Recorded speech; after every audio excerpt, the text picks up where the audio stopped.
le psaume 77. Au chef des chantres, sur Yedutun. Yedutun, c'est Israël. C'est un nom, en fait, spécial pour Israël. C'est, en fait, Israël chéri, si vous voulez. Ok, parce que Dieu chérissait, en fait, Israël. Pourquoi? Pour montrer, en fin de compte, qu'il pouvait chérir, en fait, un peuple qui était le moindre des peuples. Hein. C'est le moindre des peuples. La Bible dit, Israël, c'est le moindre des peuples. Mais, en fait, Dieu choisit le moindre des peuples. Et, effectivement, il voulait, en fin de compte, l'aimer. Et en fait le façonner, l'instruire, etc., pour qu'il devienne un peuple glorieux qui soit la tête et non pas la queue. Okay? Donc c'est Yedutun. Yedutun en fait ici. Donc c'est sur Yedutun. Dans les traductions des nations, c'est marqué d'après Yedutun. Non, c'est sur Yedutun. Psaume d'Asaph. Asaph, c'est Asaph. Ma voix s'élève à Elohim et je crie. Ma voix s'élève à Elohim et il m'écoutera. Au jour de ma détresse, je cherche le Seigneur. La nuit, mes mains sont étendues sans se lasser. Mon âme refuse toute consolation. Je me souviens de Elohim et je gémis. Je médite et mon esprit est abattu. Tu tiens mes paupières en éveil et dans mon trouble, je ne puis parler. Je pense aux jours d'autrefois, aux jours anciens, aux années d'autrefois. Je pense à mes cantiques pendant la nuit. Je fais des réflexions au-dedans de mon cœur et mon esprit médite.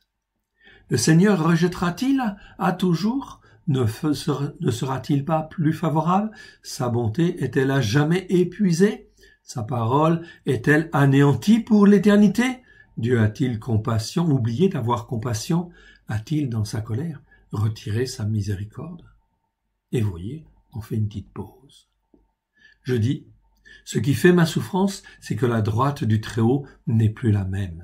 Je rappellerai les œuvres de Yah. En fait, ici, Yah, c'est un nom précieux de l'Éternel. C'est le nom abrégé de l'Éternel qui existe une 50aine de fois dans les Écritures. Et en fait, on devrait le traduire par Yah. Ça veut dire l'Éternel, mais en abrégé. En fait, ici, c'est le petit nom de l'Éternel. Très important. Je rappellerai les œuvres de Yah, car je me souviens de tes merveilles d'autrefois. Je parlerai de toutes tes œuvres et je raconterai tes hauts faits. Ô Elohim, tes voies sont saintes. Les voies de l'Éternel sont saintes. Quel Dieu est grand comme Elohim, le Dieu qui fait des prodiges. Tu as manifesté parmi les peuples ta puissance. Par ton bras, tu as délivré ton peuple, les fils de Jacob et de Yosef. Amen. Pause.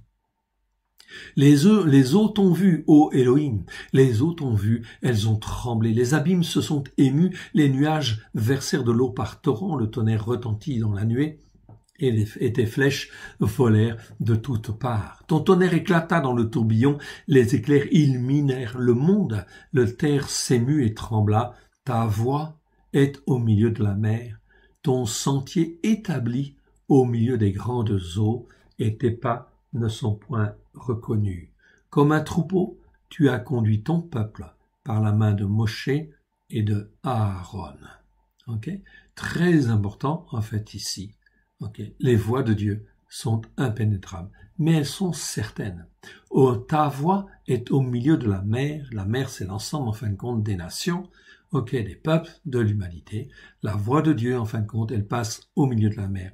Et ton sentier est établi, en fait, ici, quelque part, au milieu des grandes eaux, et tes pas ne sont pas reconnus. Ici, ton sentier est établi, c'est un mot un petit peu spécial, en fait, ici. C'est, en fait, ici, le mot, en fait, Shavil. Shavil, en fait, ça existe, c'est très rare.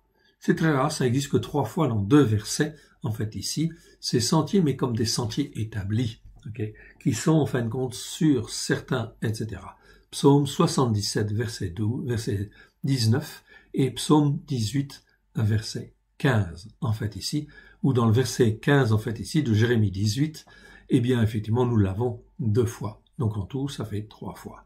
C'est un mot qui est très rare. Ce sont des sentiers établis, fermes, qui sont disséminés, mais en fin de compte, quand on est dessus, peu importe le sentier, ça doit te conduire à la voie. Donc, je rappelle, il y a la voie, en fin de compte, de l'Éternel vers la montagne de Sion.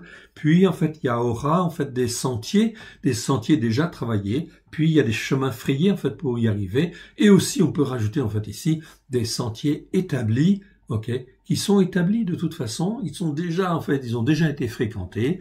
Et effectivement, voilà pourquoi il faut, en fin de compte, bien se former sur les racines hébraïques de la foi. Donc voyez, mes frères, il faut choisir sur quelle montagne tu dois être.